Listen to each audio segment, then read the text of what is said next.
Hey, welcome back. We're going to talk for a bit about something I call slow news. What's that? Stick around and I'll tell you. It starts with the notion that we have this amazing velocity of information and content, this stuff just washing over us at an incredible speed. And, we used to call it a 24-hour news cycle back when there was a newspaper once a day, or we'd watch the news at 5:30 or 6 or 6:30, and it was once a day. And that changed with cable TV kind of overnight to something like an hourly news cycle, where stuff would come up every hour. Lately, it feels more like almost a second-by-second news cycle. It's unbelievably quick.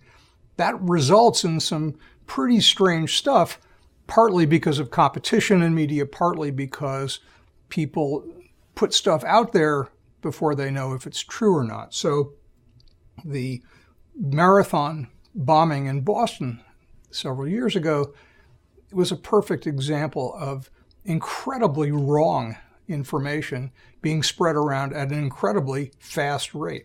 All kinds of stuff was wrong.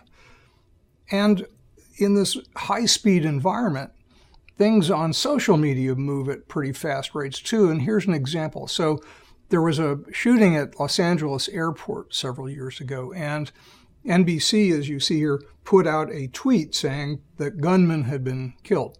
Well, that tweet drew a whole bunch of retweets. That's people forwarding it along, and you see there were 411.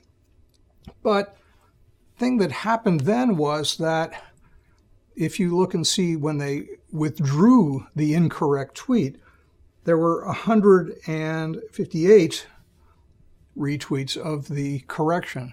So we got a kind of a problem here. And in Arizona, people know about this in a really big way because of the shootings in Tucson a few years ago, where Representative Giffords was reported to have been killed. And of course, she hadn't been killed, but major news outlets, not just people in their basements in their pajamas, as major news outlets like to call bloggers and others, but big outlets put out this incorrect information, and it went through a process of correction. But again, people hear things and they come out very fast, and we have to think about what to do about it.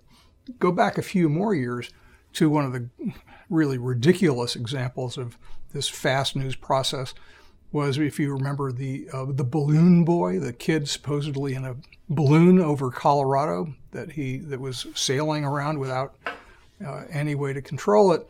Well, it turned out to be a hoax.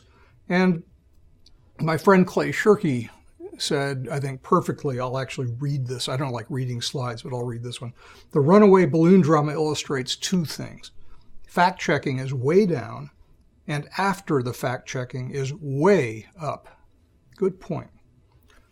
So what does that bring me to?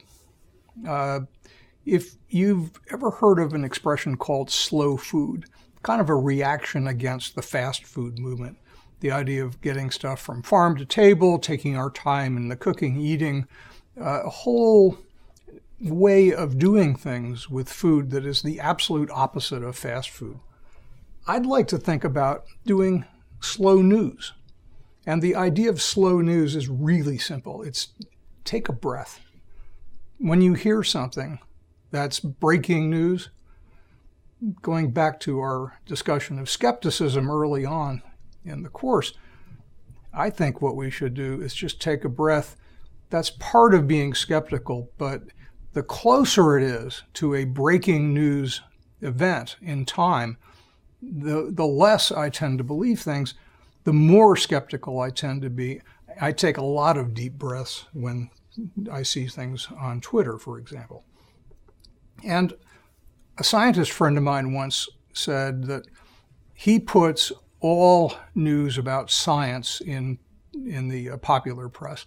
He puts all of that news in a category that he thinks it belongs in. And I think increasingly all news belongs in this category, which is interesting if true. So let's adopt a slow news way of doing things. I Would love it if the news media, our journalists, would adopt that, but I don't expect them to. I think competitive pressures and the nature of doing news is unlikely to get more responsible news coverage. I think we're going to have to take some of this on ourselves by adopting slow news for ourselves. And I hope you'll consider doing that, because the chances of being wrong about something are getting greater and greater the more we believe stuff at the beginning.